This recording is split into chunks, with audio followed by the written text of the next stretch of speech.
Hey, I'm Decathlon Gamer. Welcome back to Tour de France 2023. This is episode number 18.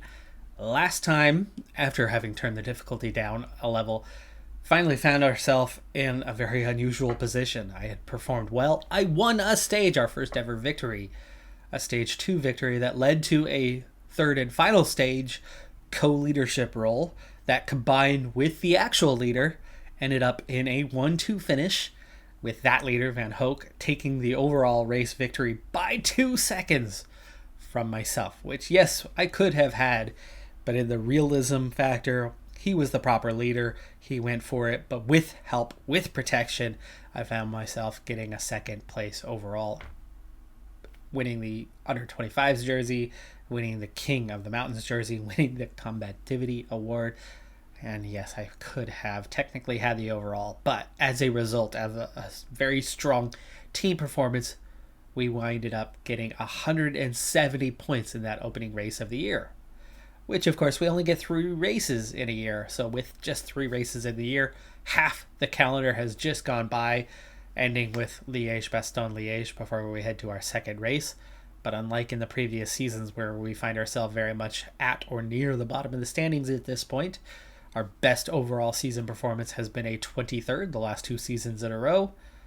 This year, far exceeding that total already. We find ourselves currently in 15th, just a few points ahead of DSM, and just a little bit behind Jaco Alula in 14th. We are nowhere near the top of the standings, but right now, we find ourselves with enough points. If we were to hold a position similar to this, we would very much move up and have a lot more races come next season. So we need to head into this second race with that same attitude, that same approach, to see if we can't score more.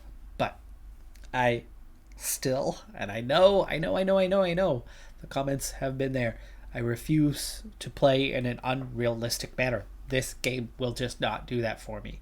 So I have to go out there and be successful the way we were in that first race early on to be in a strong enough position to warrant team support. Going straight into stage 2 of the Braze Cup, just under 20k left now on the second stage. First stage was a sprint stage, and normally I would go off into the break and try to compete for that Combativity Award. We're going for a different profile, different prospect, different target for this race. I want to win. I want to win this race. Not something we've been able to compete with, but I know that on the difficulty suddenly it's a little easier to make moves and succeed. That stage win that we had was on a similar type profile of a fairly easy finishing climb. Stage 1 was a sprint stage, stage 2 is a hill stage, and stage 3 is a hill stage. And my current profile is as hills. I can get my acceleration up, my sprint up, I can get my hills rating up if we can claim a victory in either of these 2 stages and place well in the GC. Therefore, we have 3 leaders because there are 6 riders. Leader number 1, Jose Lopez, because he is the strongest overall climber that we have. We're going to give him a chance. Grossschartner and myself are the 2 punchers, and therefore Schultz, Martinez, and Van Hoek are protecting. But as we have 19.9k to go in this one, everybody's a little bit down on their gel status, so we're going to soon use that for the moment anyway. We're going to ride on as is and just kind of check that status, and I think we're okay. We are okay for the time being. In fact, the pace is not so bad. Breakaway has just now been caught with 14.9k to go as we go through this hill. 3 short, punchy climbs on the way to the finish line. Van Hoek is the first one, though, that I think needs to use his gel, so we're going to go ahead and tell him to use his. Grossschartner looking the best right now as we go under 10k to go in this one. 3 climbs in 9k. That's a lot. Alright, I'm going to take over from here on out, though I will get back in and assign gels here at some stage, but I would like to get into a better position. Wow, it really pushed me there for not much of a left-hander, but it pushed me out wide there pretty fast, and it got me a little bit out of the position that I want to be in at this point. I see a lot of guys pushing hard at this stage. I am 71st, there's 98. I'm okay positionally. without wasting the energy. And we can now recover that. Let's take a second to get around this corner here first, but let's take a second. See how these guys are doing. You know what? We're still okay. We're still okay. I want to go just above max here for a second, as the fight for position is on. Climb that rises before the riders. A celebrated slope that has welcomed numerous Tour de France stage finishes. Position much improved. I was outside of the top 70. I'm now down to 53rd. Just trying to go steady here. We've got that red bar to recover. And we're on to one of these proper climbs, by the way, so this is starting to push deeper. For a moment, I was down to that 70th position, but we're already back up to 50th.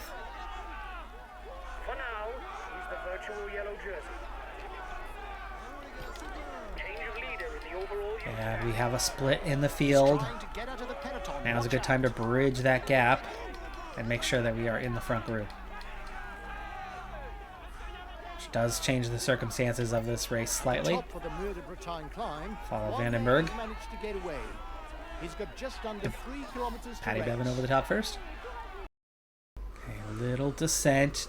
Down to 2.5k. Let's check in status. Van Hoek ended up getting dropped. He was the rider protecting me, and he didn't make it with me as we bridge that gap. That's going to leave me unmanned here, and I should be. Lopez can go on his own. We can tell everyone to gel up now, including myself. So we'll take care of that first. Okay, I'll consume a feed. Already inside 1K. I thought we had 2 climbs to go. You're going to beat them. 300 meters. That's already the finish line. That is not one more climb to go. Albanese takes the stage. I am still well placed for the overall, but we did not get an opportunity to pull out a result on that one. I was told there was 3 climbs at the end. There was only 2. It looked like there was a descent after the climb, but that was it. That was the finish line. Really didn't play that second stage particularly well. Getting used to a different mechanic. Trying to control. In the meantime, though, setting ourselves up for another go at it here in the 3rd stage. I forgot to give commands to anybody else. This is the penultimate categorized climb of the day, and it is the climb. Finishing climb here, you can see that 1K banner. It's a 1.8 kilometer climb, 6.2%. And it looks like we're seeing an attack, are we not? Let's go ahead and jump in here and make sure that we are well positioned and not getting dropped here, as things thin out in the field quite a bit. We can improve our position now without going too deep, and then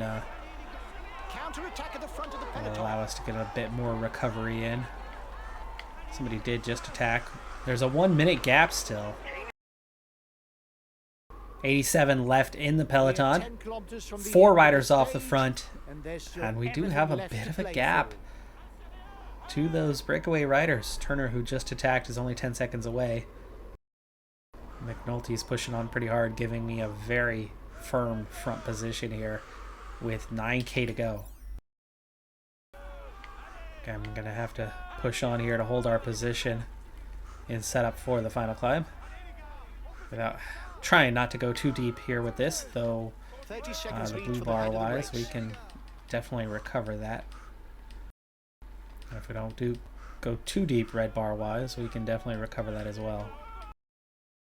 So the fight for a good position is on. There's Martinez and Lopez. 6.8K. And those front riders getting closed in pretty quickly here. Okay, now checking in. We still have a lot of blue gels remaining. Let's get those assigned here.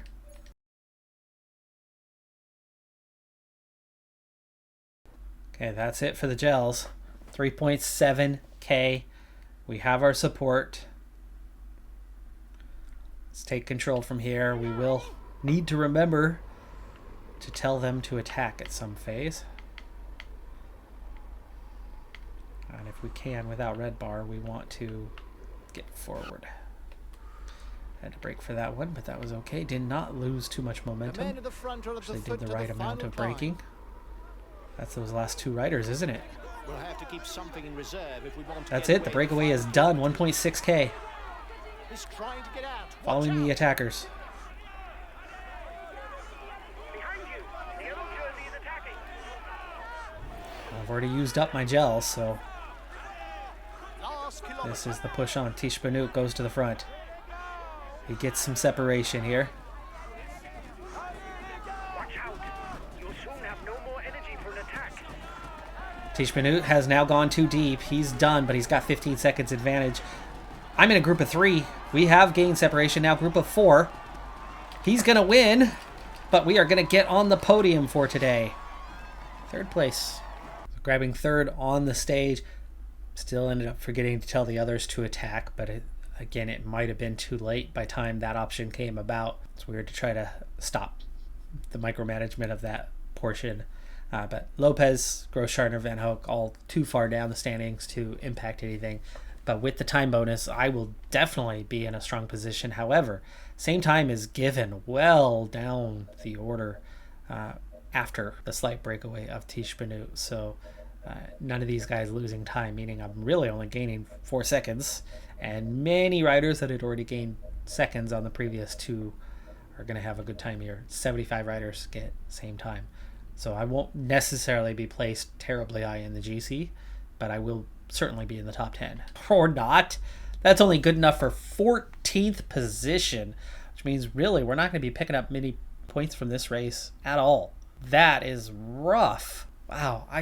Shocking that gaps weren't given at all through that field. And we end up with guys who finished 2 minutes behind me getting the same time as me, therefore only placing in a modest 14th. Certainly not our worst point haul, but just 13 points for this one brings us to a grand total of 101 individually. As a team, that did not help our position. We gained 13 points today to sit 15th in the standings. So different approach, different outcome, and that's one of those reasons why I've spent so much time in the break, because you get a podium and we still only grab a total of 13 points. That's not much. It takes wins. It takes that little bit more. And so we got that in race number 1, but in race number 2, very much mixed result as we head to the 3rd and final race of the year. I'll get it started. We'll get at least one stage into that one before we wrap this episode up. Halfway through this version of the Tour de France, Vingegaard has been leading for quite a while, just about a week now. Hangs on to it, but we're getting into back-to-back mountain stages, the time trial, and then another mountain stage after that. So how will things change in the coming stages? The fight for the yellow jersey at the Tour de France is on. Pogačar picks up a stage win, his 2nd of the race. Vingegaard has won 2. It looks like Vingegaard's about to make that 3, and does and continues to lead. After the time trial, though, you would suspect Van Aert is the one winning this one, and does, but Vingegaard does keep the jersey. One more mountain stage to get through, and it looks like Vingegaard might be hanging on and has won yet another stage. Vingegaard is going to win this edition of the Tour de France. Bit of a rarity, as Pogačar has won so many of them. Back-to-back Alpecin Fenix stage victories with Philipsen and Van der Poel. Pogačar wins the medium mountain stage there at the end, but does not take the jersey away, does not swap it out. Groenewegen wins at the Champs-Elysées, but Vingegaard takes the overall. He wins by a minute and a half over Pogačar, 3 over Evenepoel, Hindley, Roglic, Mas, Carapaz, Martinez, Bardet, and Gaudu. Bilbao wins the KOM. Merlier wins the points classification. Pogačar, the under 25, apparently they are not progressing in age. Everybody's locked in on their age here. Jumbo-Visma crushing the team classification. And Only wins the combativity by just a few kilometers over Sanchez. So as we head into our final race, we find ourselves in a awfully familiar position. Normally we are in between, close at hand 22nd place, but comfortably 23rd, at least the last couple seasons now. But here we are a year later with just 3 races left on the calendar, one of them for us, and it's definitely going to be the most chance at points. So it is a good opportunity for us, and there is a close battle at hand between us and a number of teams ahead of us, I'd say all the way through Cofidis, 24 points just separating the 5 teams, and Astana quite a ways behind this time. So we certainly are looking better. We're 100 points ahead of where we were a year ago, but we are going to need a good final race to have the outcome necessary to actually progress up the rankings and get more races to get more points. Stage 1 of the Open Tour, Bais is the leader of a chase group of 2 riders that the peloton doesn't like getting away. They are apparently a bit too good for the peloton's liking, and they have been reeled back in, which has now left me solo, which I was solo because I got off the front first. I had about a 30-second advantage before those 2 attacked, and then the peloton changed their mind, started coming after me. When that gap started closing quick and I saw how close that peloton was getting, I decided that with the first KOM point coming, and as hard as the peloton was chasing, that it did not make sense for me to sit up and let those guys come and get caught by the peloton just when I'm about to collect a KOM point. So I've successfully got out, got that KOM point. Bais has now re-attacked solo, and this time the peloton seems content with us getting away. It's a 1.5-minute advantage already, with Bais having nearly caught me at this point. Shortly after, Bais has made contact and the peloton is nearly 2 minutes behind, so hopefully this will settle the debate on the breakaway for the day, because it's going to give me a great chance. We've seen this stage multiple times before. It's the only cobbled sectors that I get to experience on a yearly basis with a double Cat 3. We've come close to winning on this stage before with the easier difficulty. We'll see if today the peloton sets us up nicely for that one. It'd be really nice if they do. Having already used my gel, I've recovered a bit of energy, but never gotten back to full. There's only 2 riders, so it's hard to get much recovery. But we are now coming up on the first categorized climb of the day and cobbled sector, so both have an advantage, are important to take a win on. I want to get my attack done before the cobbled sector so that I'm clear. So we'll go probably about this tree length here. I think 1.2k out is a good time to make that happen. If we can just get off the front, get a little separation, we can carry that right on into the cobbled sector and lead on through. 8 seconds clear suggests that I will be able to do just that. That is our energy spent, and now we just continue on at our maximum pace here. 13 seconds ahead of Bais. He is closing up on me, but the cobbled sector is not that long, so poof. There we have led a cobbled sector, so that's important. And now we can go lead a KOM as well, getting maximum points, now sitting on 3. 1.5k from the first intermediate sprint, and Bais is riding my wheel, not giving me a chance. So there is a little uphill swing to this one. We want to get going that little bit later, but you can see how easily I'm able to get some separation off of Bais. We got to save a little bit of red bar for the line for the finish on this one. So, oh gosh, he's coming back at me. Can I get back ahead of him? I'm out of the red bar. It's enough. It's enough. There you go. So we burnt out his red bar as well. It's nice to finally be stronger than another rider, and or just the simple fact that we have the intermediate difficulty, making it that little bit easier that they just don't have the extra. So we win an intermediate sprint. We've already taken the maximum KOM points so far, which will ensure that we have the KOM jersey today. And if we can get to the end of the stage first, then we've really set ourselves up nicely for a really good points haul. 2-minute advantage over the field. For now, I'll speed things up, but I would imagine that's going to come down over a short period here. Schultz has attacked. Schultz is clear. Nice. I'm going to definitely hold the wheel waiting for Schultz.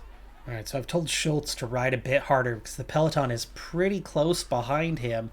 If he's going to join us and help this group get away, he's got to get here before the peloton, and at this point, that's not happening very well. He's not pushing hard enough, and the peloton is just 6 seconds behind him and closing us down rather quickly. And he's back in with the peloton. And now we're just 44 seconds ahead.